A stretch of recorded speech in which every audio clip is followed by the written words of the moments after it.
The midsize pickup truck market is really heating up, and this is the newest contender.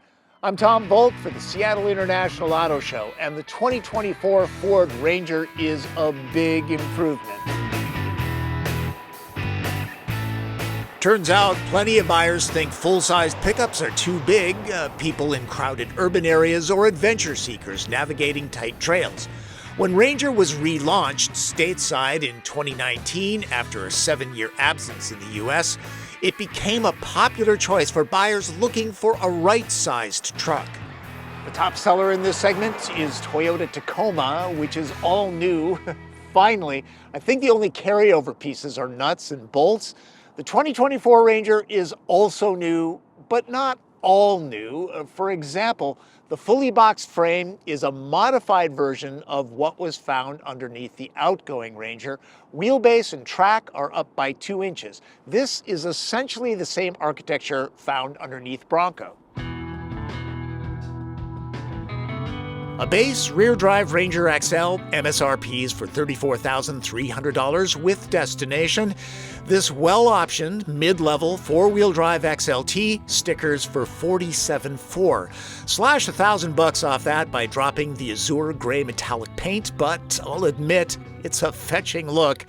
Cab and bed choices are, well, not a thing. At least at the moment, Ranger is strictly a crew cab with a 5-foot bed. For the few of you that want a smaller cab, sorry, Toyota and Nissan have options. One thing I've always liked about GM pickups, they have a boot cutout, so it's easy to hike yourself up to reach into the bed. Ranger has something similar. It's larger. I can get both my size 11s in here. Nice. Get past the lockable and dampened tailgate, and Ranger has a useful bed. Construction is metal. Choose between an optional drop-in or this spray-on bed liner for protection. Max payload is 1,805 pounds. It's 94 less with four-wheel drive. The requisite tie-downs are here, LED lighting too. An optional package adds perimeter illumination. 400-watt power is standard when going with XLT. Ford's engineers expanded the space between the wheel wells, so 4-foot wide sheets of drywall and plywood slide between them, not on them, so Ranger works like a larger truck. Like Big Brother F-150, Ranger measures up. These slots for clamps are brilliant. Honda Ridgeline, Jeep Gladiator, and Nissan Frontier run with naturally aspirated V6s. Turbocharged 4-cylinder engines are gaining ground in this segment. It's what GM and Toyota offer.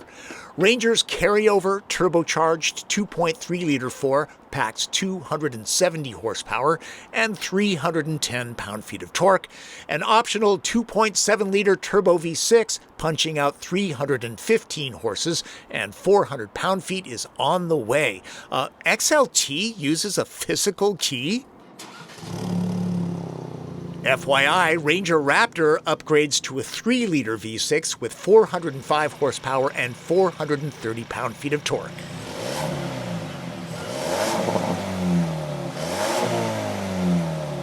Ranger can't be had with a manual. This is a 10-speed. Love the traditional Prindle shifter, even if it does hog up console space. No steering wheel paddles, manual cog swaps are done here. Ranger can be had as a rear-drive 4x2 or 4x4. The optional FX4 off-road package is not on my tester. It would add trail control, a few more off-road modes, plus rugged tires and underbody protection. This has the optional electronic locking rear axle, though. Got trailer? The optional advanced tow package with backup assist is the best in the biz. Speaking of, max towing is 7,500 pounds. If you're buying your pickup for 0 to 60 runs, Colorado and Ranger will hit that mark in the same 7 seconds. Tacoma, maybe a skosh slower. Not sure it's going to make a big difference in the real world. There's good pull off the line, and even listening closely, there's little to no turbo whistle. And yeah, I can still hear in that frequency. Road and wind noise are not an issue in Ranger. This is a pretty quiet pickup truck.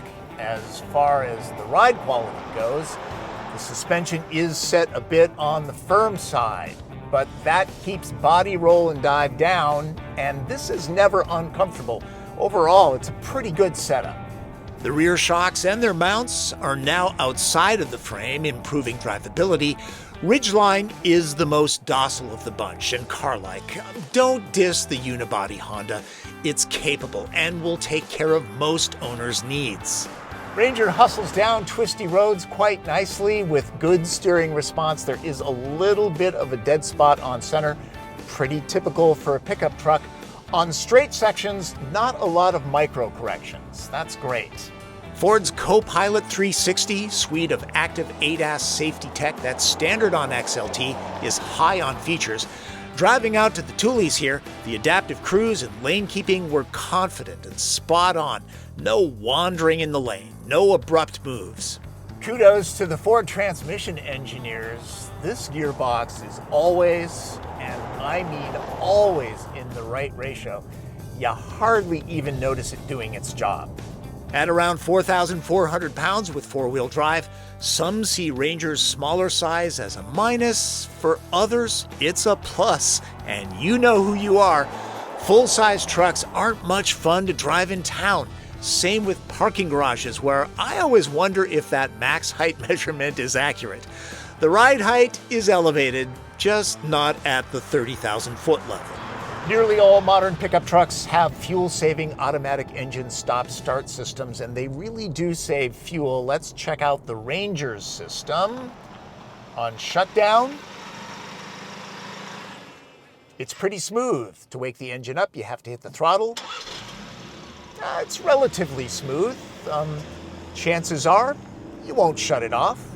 Ranger is bigger, and theoretically that means more aerodynamic drag, but the EPA rates the fuel economy, which is 22 miles per gallon average, the same as the outgoing Ranger, and it's better than Tacoma at 21 and Colorado 20. Not much of a difference, but you know, every little bit helps. Pickup truck owners aren't looking for Lincoln-grade interiors. Still, it's good to see a much improved ambiance. This is, after all, what owners stare the most at, right? Plastics are hard but present well. Textures are interesting. It all looks durable.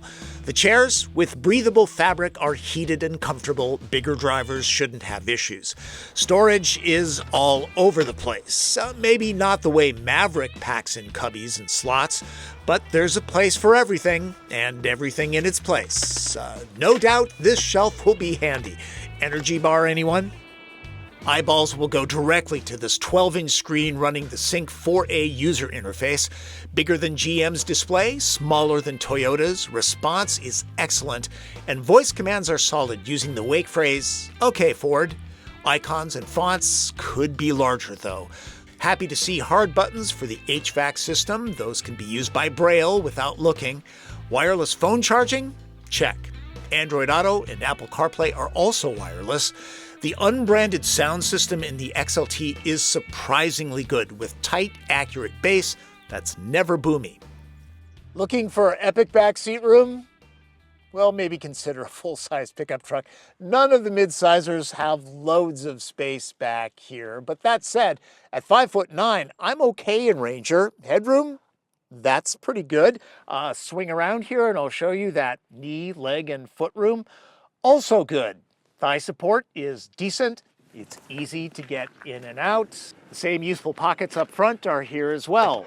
Remember, hydrate, hydrate, hydrate. It's easy to power things up. I like the 120-volt outlet. No separate climate zone or adjustable vents. The storage spot is nice. The bench is wide enough to take on 3 average-sized adults. 2 will be happier. If you want to stash things away, tools will store there. You can also put them behind the seat, or you can lock something big up. The bigger Ranger is better, and not just because it's larger. I'm generally not a fan of size creep, but it gives this mid-size machine more of a full-size truck work ethic. Plus, give Ford props for offering the smaller Maverick. This might be the perfect size for people that need to get stuff done and don't want a ginormous truck. Check it out at your local Ford showroom. For the Seattle International Auto Show, I'm Tom Volk.